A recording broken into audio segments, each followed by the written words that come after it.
desde há muito que Allan Kardec nos deixou, na sua última obra, um aviso de que o planeta terrestre também evoluía.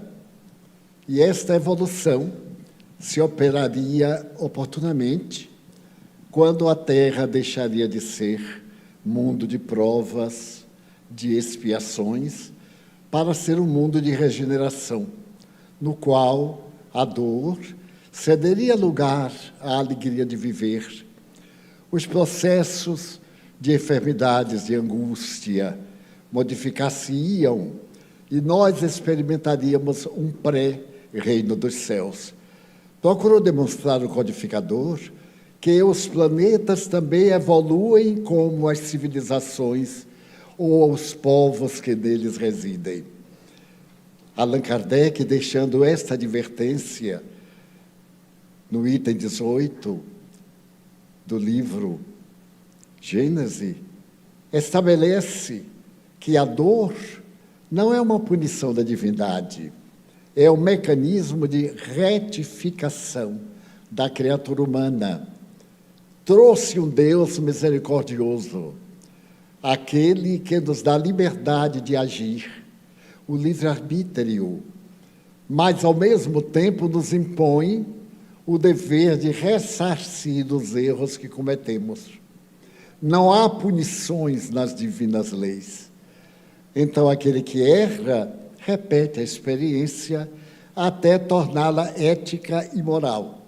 A nossa ética e moral é a platônica socrática, que Jesus apoiou. Sócrates sugeria, fiel a uma proposta do Santuário de Delfos, que cada um de nós se conhecesse a si mesmo. Hoje, 24 século 25, a psicologia nos manda fazer uma viagem de autoiluminação. É muito importante o outro, mas para poder amar o outro é necessário aprender a amar-se. Somente quem se ama é capaz de amar. Quem se não ama não tem condições de amar a outrem, porque se a si próprio que se conhece não ama, como vai amar alguém a quem não conhece? Vai ter admiração, entusiasmo, porque o amor é um processo longo, desde a simpatia, a amizade, a confraternização, aos sentimentos mais profundos, até o amor, que é o sentimento de entrega. Eu e ele somos um. Aliás, Aristóteles já dizia, quando duas pessoas se amam, são dois corpos para um espírito só. Isto é, há uma afinidade tão grande entre as duas almas que se confunde. E no passado se criou a teoria de almas gêmeas, que em verdade não são metade. São almas afins, tão afins que bem poderiam ser metade uma da outra, mas não são. Toda alma é individual. Então, Allan Kardec nos demonstra que há uma fatalidade, o destino, o determinismo, mas que depende de nós a sucessão dos acontecimentos através dos nossos atos.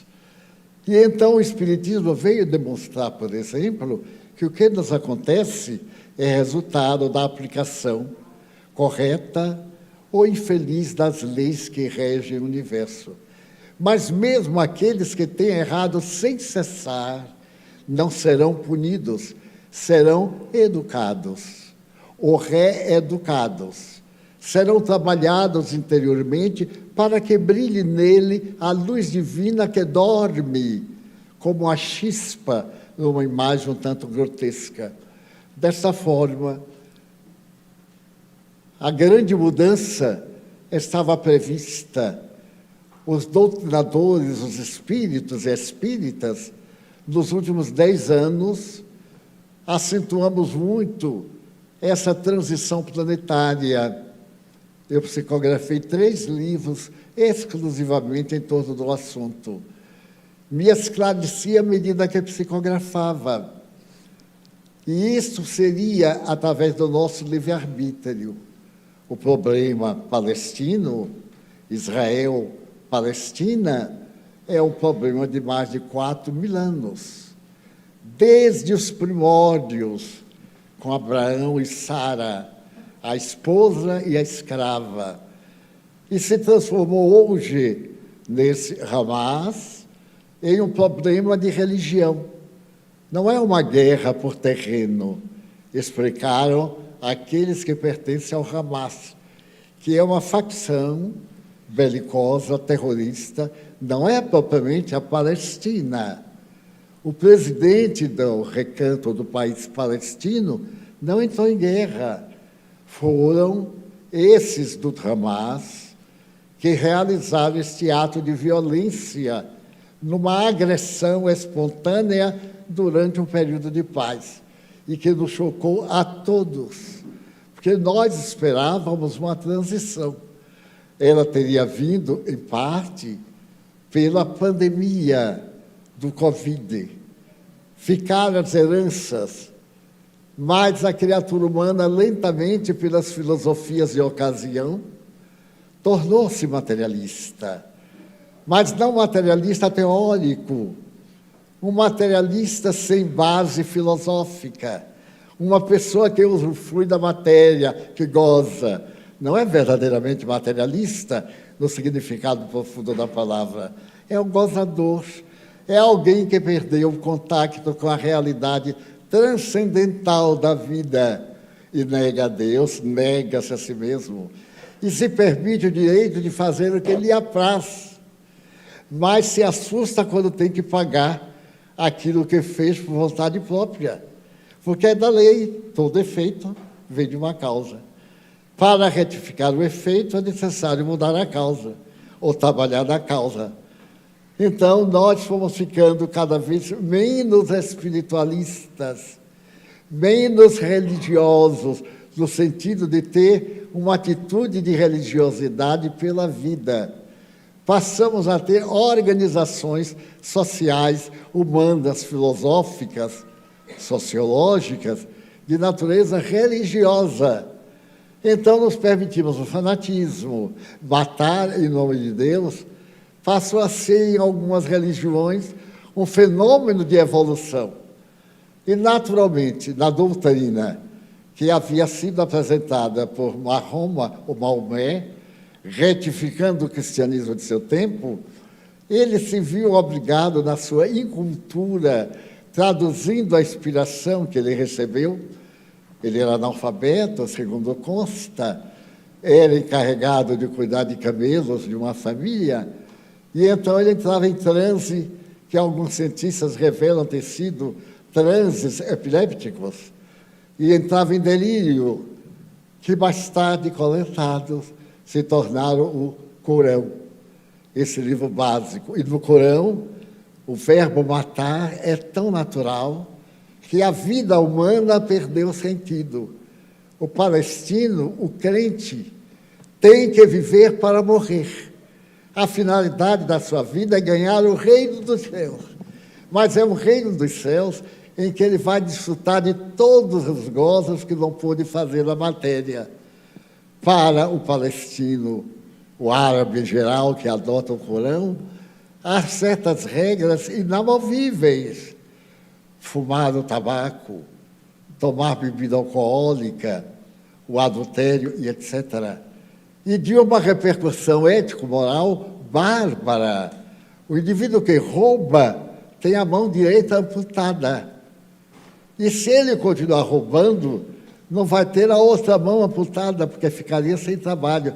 Tem a perna esquerda amputada, até chegar ao momento de ter a vida ceifada.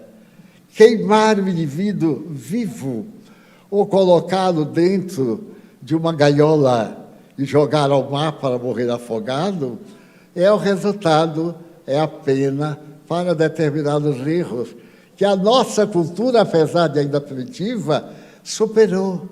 A nossa cultura demonstrou que ninguém erra pelo prazer de errar.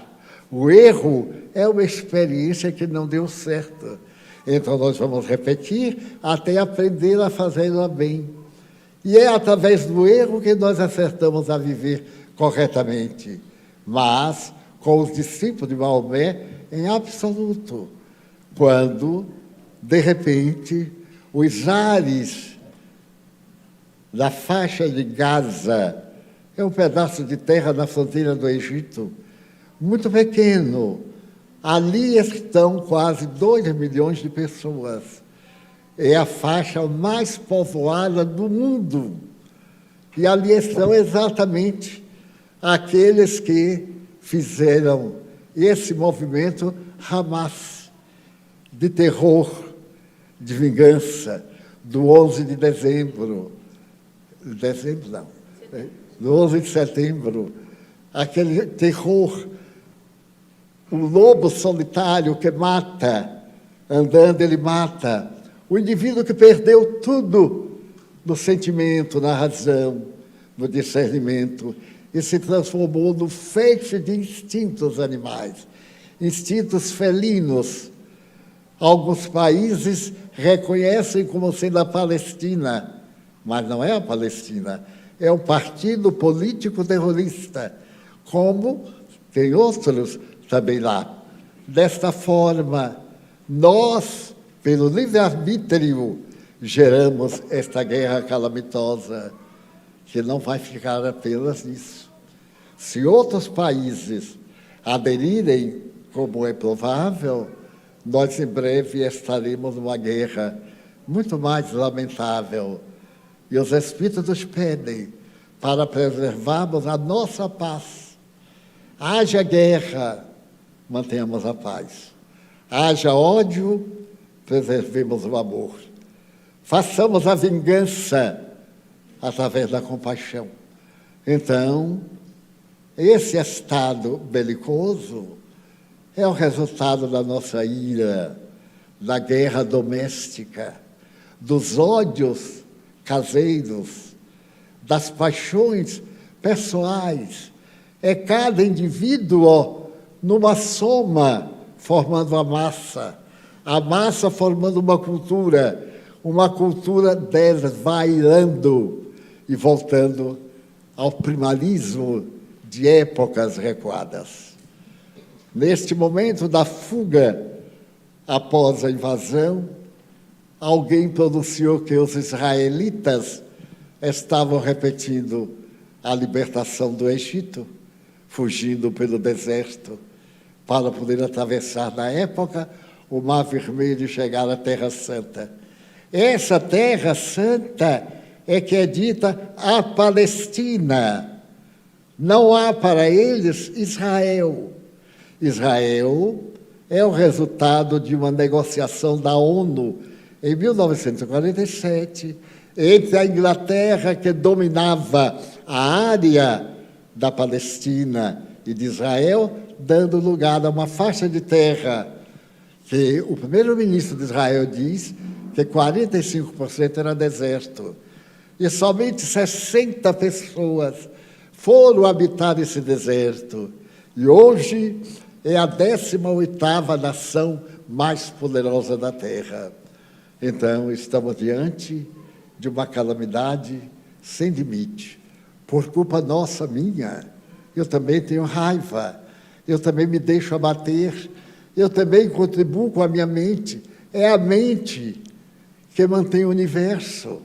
A mente é um dínamo gerador de energia, disse Einstein, ou melhor, disseram os físicos em geral, que uma pluma que se agita nas margens do Pacífico vai repercutir do outro lado das margens do Atlântico.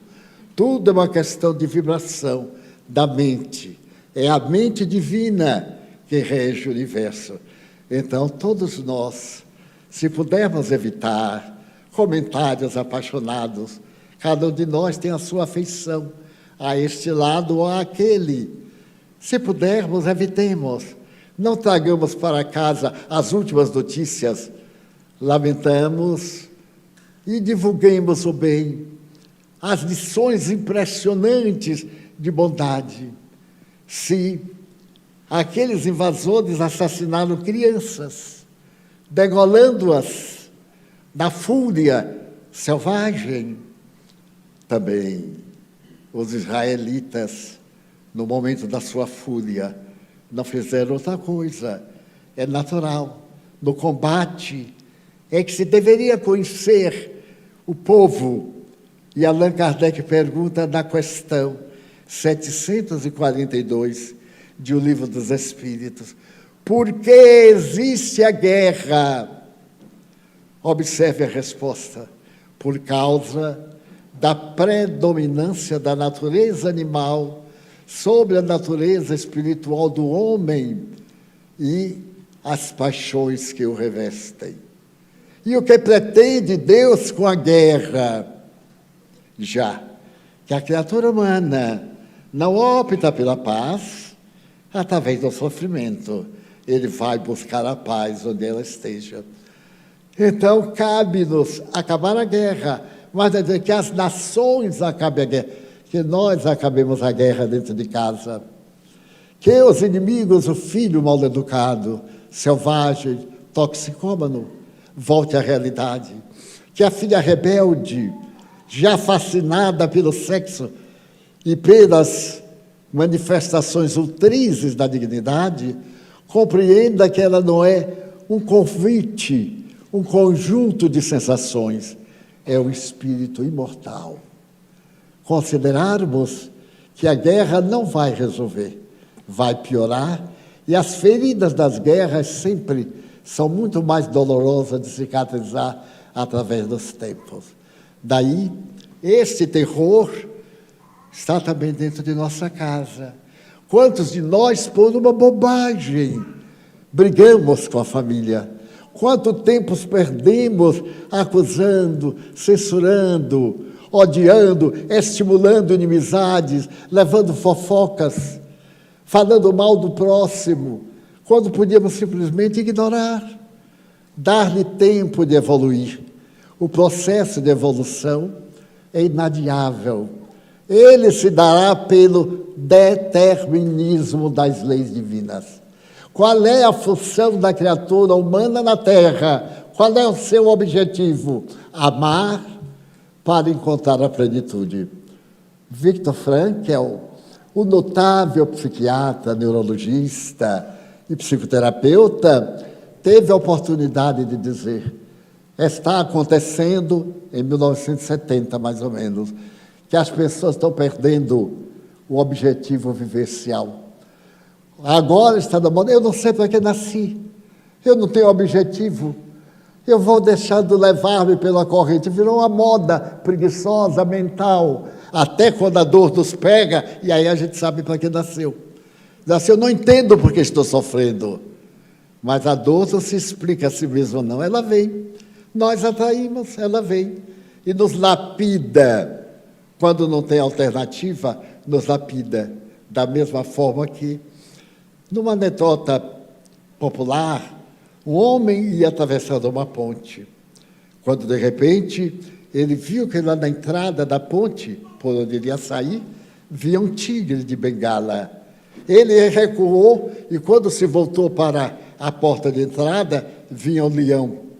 Ele ficou desesperado, se aproximou da ponta da ponte, olhou para baixo para se atirar, e lá estavam dezenas de jacarés ou de outros elementos destrutivos.